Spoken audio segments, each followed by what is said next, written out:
നമസ്കാരം. നമ്മൾ ഇന്ന് സംസാരിക്കാൻ പോകുന്നത് സ്വാമി ചിദ്ഭവാനന്ദയുടെ ഒരു ചിന്തയെക്കുറിച്ചാണ്. കേൾക്കുമ്പോൾ വളരെ ലളിതമായിട്ട് തോന്നും, പക്ഷെ ആലോചിച്ചു തുടങ്ങിയാൽ ഒരുപാട് ആഴമുള്ളൊരാശയമാണത്. അപ്പോൾ വേറൊന്നും പറയുന്നില്ല, നമുക്ക് നേരെ വിഷയത്തിലേക്ക് കടക്കാം, അല്ലേ? നമുക്ക് ഈ ഒരു ചോദ്യത്തിൽ നിന്ന് തന്നെ തുടങ്ങാം. ഈ ലോകത്ത് കാണുന്ന എല്ലാത്തിനും അതിൻ്റെ ഉത്ഭവത്തിലേക്ക്, അത് എവിടെ നിന്നാണോ വന്നത് അവിടേക്ക് മടങ്ങാനൊരു പ്രവണതയുണ്ട്. അങ്ങനെയാണെങ്കിൽ മനുഷ്യരായ നമ്മുടെ കാര്യമോ, നമ്മൾ എങ്ങോട്ടാണ് തിരിച്ചു പോവേണ്ടത്? സത്യത്തിൽ ഇതാണ് ഈ പഠിപ്പിക്കലിന്റെ കാതൽ. ഈ പ്രപഞ്ചത്തിലെ എല്ലാത്തിനും അതിന്റെ ഉറവിടത്തിലേക്ക് മടങ്ങാനുള്ള ഒരു സ്വാഭാവികമായ ത്വരയുണ്ട്. ഇതൊരു പ്രകൃതി നിയമം പോലെയാണ്, മാറ്റമില്ലാത്തൊരു സത്യം. നമ്മുടെ ഈ മടക്കയാത്രയുടെ ലക്ഷ്യസ്ഥാനമുണ്ടല്ലോ, അതിനെയാണ് തമിഴിൽ ഈശനിലയെന്ന് പറയുന്നത്. അതായത് ഈശ്വരന്റെ അവസ്ഥ. നമ്മളെല്ലാം എവിടെ നിന്നാണോ വന്നത്, ആ ഒരു ദൈവികമായ ഉറവിടം, അതാണ് നമ്മുടെയൊക്കെ ശരിക്കുമുള്ള വീട്. ഈ വലിയ ആശയം മനസ്സിലാക്കാൻ പ്രകൃതിയിൽ നിന്ന് തന്നെ എത്ര മനോഹരവും ലളിതവുമായൊരു ഉദാഹരണമാണ് സ്വാമിജി നമുക്ക് കാണിച്ചു തരുന്നതെന്ന് നോക്കാം. നമ്മളിപ്പോൾ ചർച്ച ചെയ്യുന്ന ഈ ആശയം സ്വാമി ചിദ്ഭവാനന്ദയുടെ ഒരു ദിനശരി ധ്യാനത്തിൽ നിന്നുള്ളതാണ്. അപ്പോൾ ഇതാണ് ഇതിന്റെ ആധികാരികമായ ഉറവിടം. വെള്ളത്തിന്റെ ഈയൊരു യാത്രയെക്കുറിച്ചൊന്ന് ആലോചിച്ചു നോക്കൂ. കടലിലെ വെള്ളം ചൂടായി നീരാവിയായി മുകളിലേക്ക് പോകുന്നു. അവിടെ എത്തി മേഘങ്ങളാവുന്നു. പിന്നെ മഴയായിട്ട് ഭൂമിയിലേക്ക് തന്നെ പെയ്യുന്നു.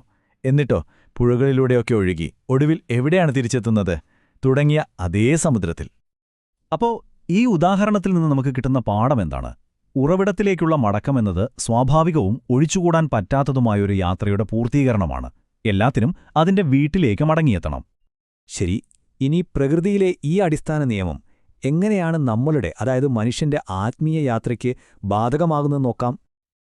അതെ, വെള്ളത്തിന് ബാധകമായ അതേ നിയമം നമുക്കും ബാധകമാണ്. കാരണം ഈ പഠിപ്പിക്കൽ പറയുന്നതനുസരിച്ച് നമ്മുടെയും ഉറവിടം ദൈവികമാണ്. നമ്മൾ ഈശ്വരനിൽ നിന്ന് വേർപെട്ടു വന്നവരാണ്. ഈ ഒരു താരതമ്യം നോക്കൂ, ആശയം എത്ര വ്യക്തമാവുന്നുണ്ട്, അല്ലേ? ജലചക്രം പോലെ തന്നെയുള്ളൊരു യാത്രയാണ് മനുഷ്യന്റെയും. രണ്ടിന്റെയും ലക്ഷ്യമൊന്നു തന്നെ. എവിടെ നിന്നാണോ തുടങ്ങിയത് ആ മൂലസ്ഥാനത്തേക്ക് തന്നെ മടങ്ങിയെത്തുക. ഇവിടെയാണ് ഏറ്റവും പ്രധാനപ്പെട്ട ചോദ്യം വരുന്നത്. നമ്മുടെയെല്ലാം ഉറവിടം ദൈവികമാണെങ്കിൽ എന്തുകൊണ്ടാണ് ആ മടക്കയാത്ര നമുക്ക് ഇത്ര ബുദ്ധിമുട്ടായി തോന്നുന്നത്? എന്താണ് നമുക്കൊരു തടസ്സമായി നിൽക്കുന്നത്?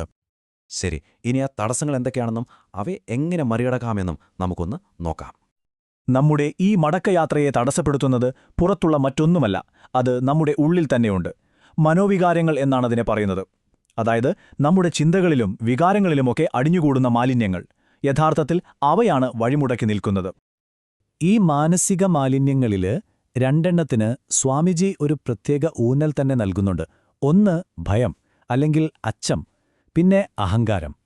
ഈ രണ്ട് വികാരങ്ങളില്ലേ, ഇതാണ് നമ്മുടെ യഥാർത്ഥ സ്വഭാവത്തിന് മുകളിൽ ഒരു മറ പോലെ പ്രവർത്തിക്കുന്നത്.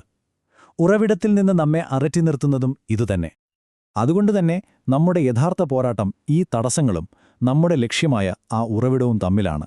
ഈ തടസ്സങ്ങളെ മറികടന്നാൽ മാത്രമേ ലക്ഷ്യത്തിലേക്കുള്ള വഴി തെളിയുകയുള്ളൂ.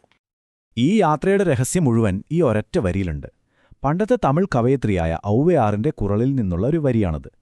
ഇതിൽ പറയണതെന്താന്ന് വെച്ചാൽ, അച്ചം, അഹങ്കാരം, അകത്തക്കടക്കിനാൽ പിന്നെന, നിശ്ചയം ഈശനിളെ.